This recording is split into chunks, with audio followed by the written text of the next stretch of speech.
These archons, jinn, different names, but I'll use the word archon as a consistent, have the ability to create fake realities, to distort reality, counter mimicry, to give people the view or the feeling of a perception that seems real but isn't.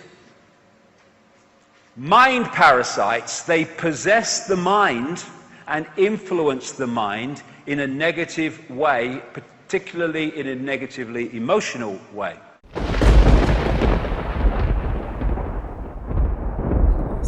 But let's call it the illusion web. They trapped you before you ever had the chance to come up for air to see what was really going on. They trapped you and ensnared you, and then they held you there in the web.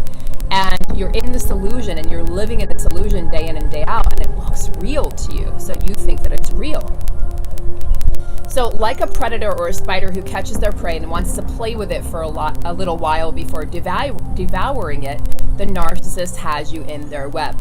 They have you exactly where they want you, they have the power, and there's no chance that you're going to even try to leave them because they're giving you everything you could possibly need or want in a love bombing stage. They're giving you affection. Today's rabbit hole leads us into the minds of people with the empty human condition and its relationship to the archons and their link to narcissism. Archons compared to spiritual machinery programmed with aspects of substance that require draining of the energy from the host are entities that appear many times in ancient texts.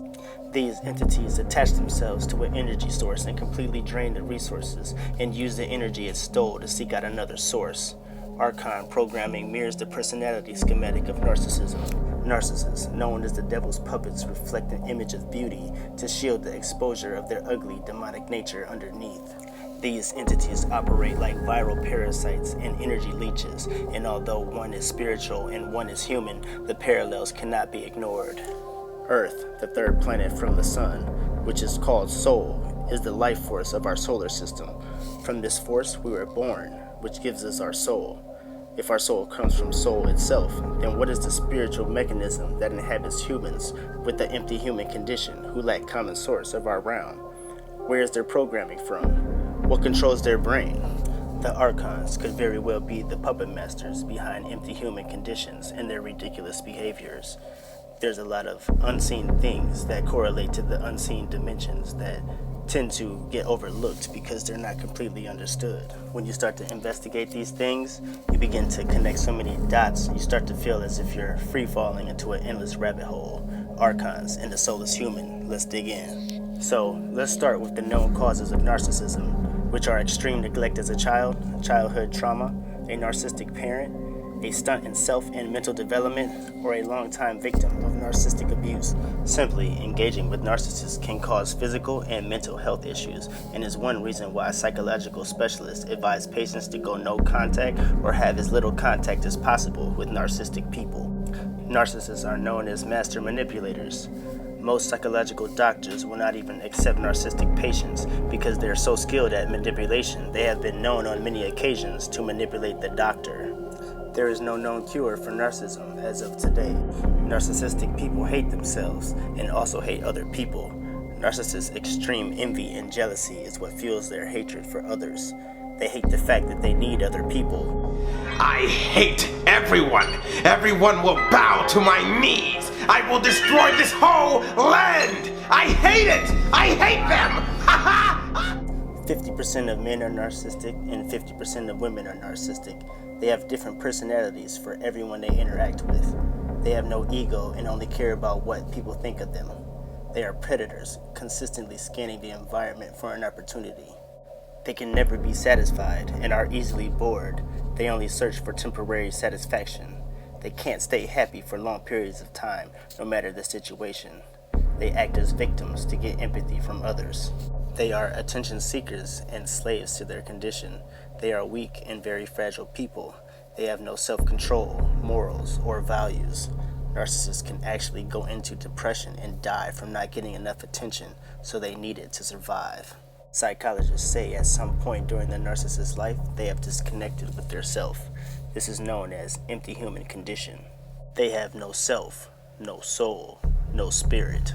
When they disconnect from themselves, they are running on an inner critic, also referred to as a computer program. that is consistently telling them they hate themselves and is not worthy of love.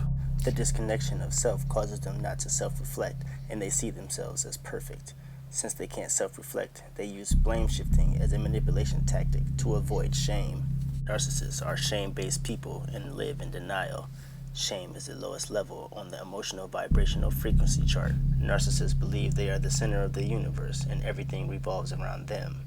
They have no empathy or sympathy for other people, only themselves. Therefore, most of them don't believe in God or believe they are God.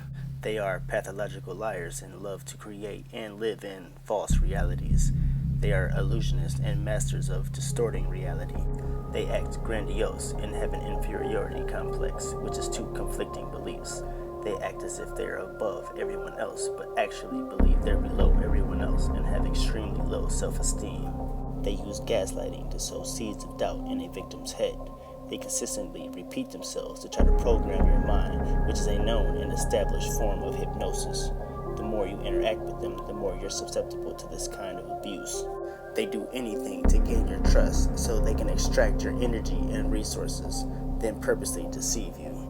They have control issues and are obsessed with emotional control and reactions.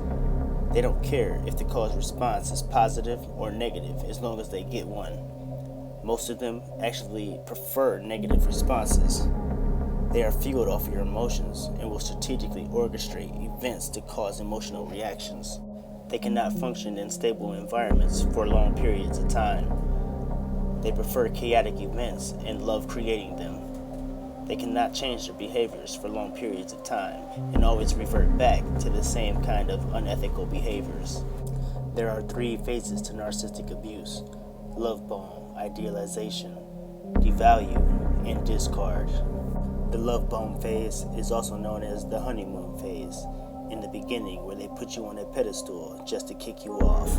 In this stage, they will shower you with gifts and over-exaggerate and rush love, affection, and intimacy just to get you to trust them and love them. Once you trust them, they can override your subconscious mind, and it's easier for them to extract anything they need from you. They will control your perception of them. In this phase, they will learn everything about you so they can manufacture your nightmare.